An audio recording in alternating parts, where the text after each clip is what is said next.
Alright, this is the second part of my plan for building a better technology plan for improving, specifically in this case, the quality of the content of the plan for Euclid City Schools. And here I'm focusing on content. The previous section was the professional and technical issues. But specifically looking at content, there were a number of omissions and things I felt could be improved throughout this plan. The first of which being the inclusion of demographics.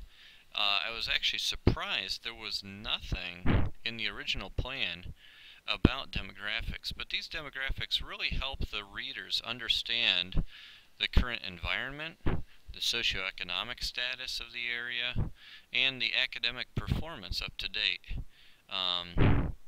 in this district. For instance, I found some different statistics from the 2010 Federal Education Budget Project done by the New America Foundation, and found a number of statistics related to the No Child Left Behind scores in achievement and reading and math. I had the results for the 4th grade, the 8th grade, and then the high school. And they compared Euclid to the state average. I also found information about the students. How many students are in the district? What's the poverty rate? How many are special ed? The ethnic breakdown as well of the district, and again, all of those were compared to the state average. So that was really helpful information. As you look at the plan, you see where the people who are writing the plan are coming from and what they're facing as they're presenting strategies to try to tackle some of these issues. Now, in section 2.1, this is where we're getting into how are we going to implement this into the content. One of the strategies they give for getting to where they want to be is by offering more professional development opportunities. And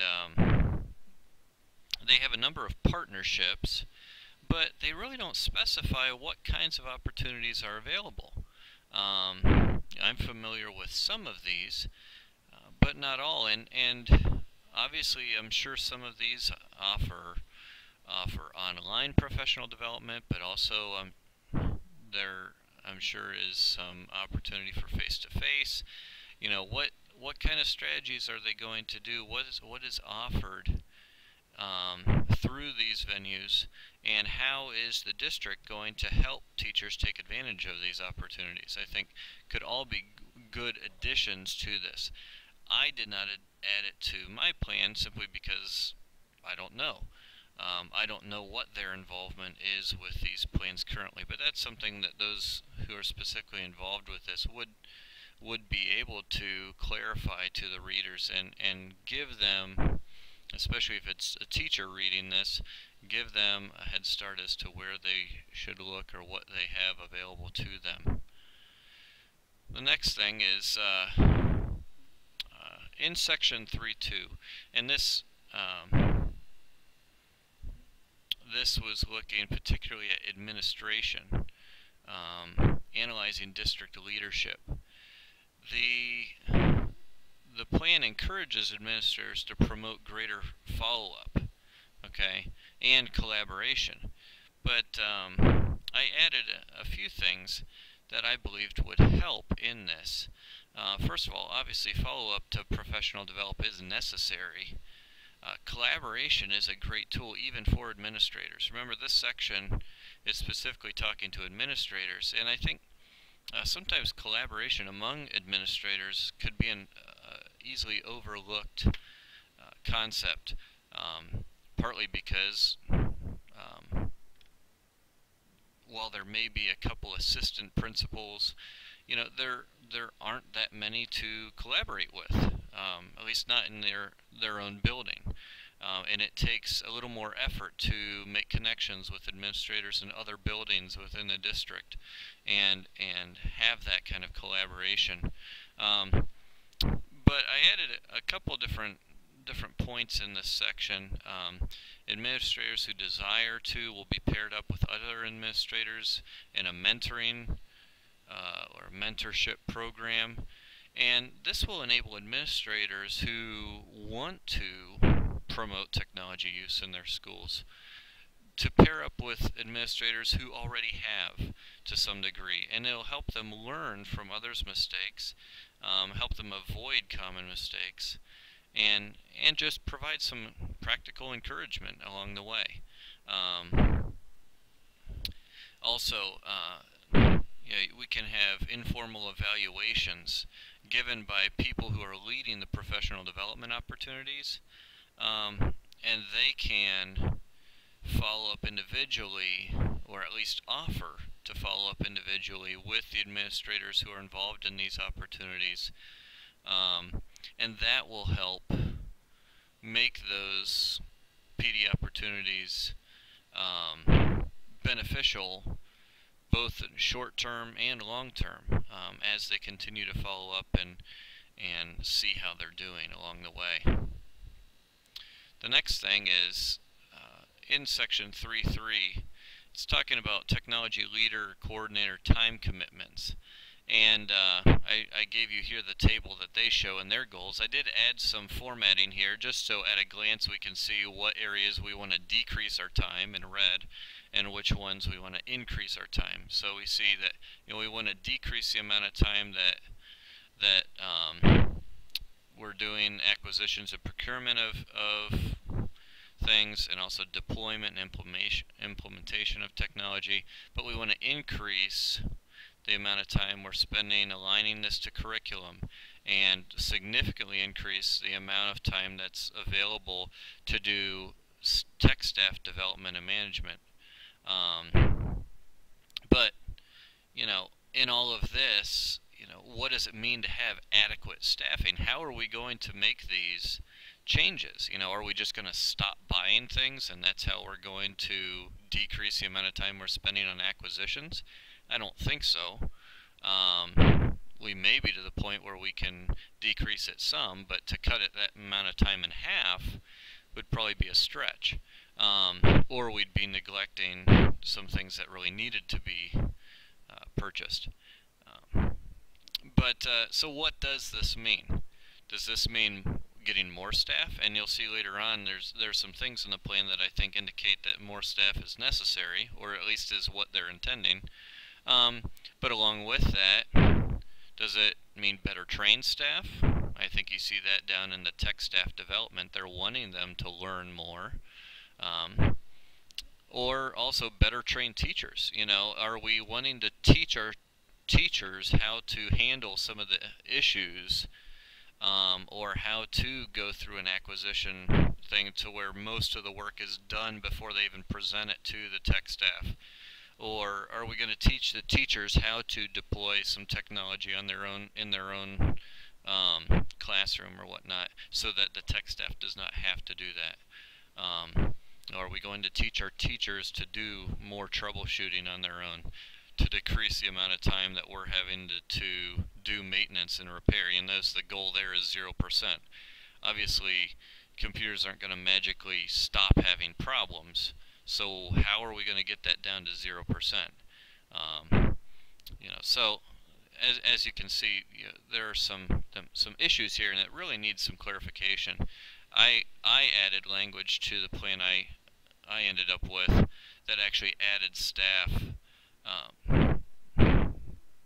because of a later point when talking about ratios. Before we get to that, though, I want to look at section 4.2 is access to technology.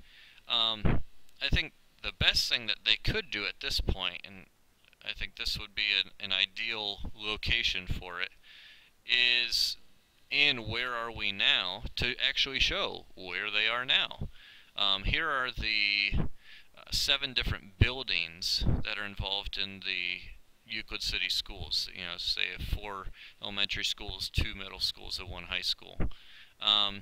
And it would be good at this point to give a little demographics for the schools, the students, the teachers, but also an inventory. How many student PCs are there? How many teacher PCs are there? Does that school have wireless access? And you could even include, what kind or how much. And I know this table I have here listing peripherals and adaptive hardware, but while that may have to be taken out of the table just for space reasons, you get the idea that this would be a good place to list those kinds of things so that they know what they have.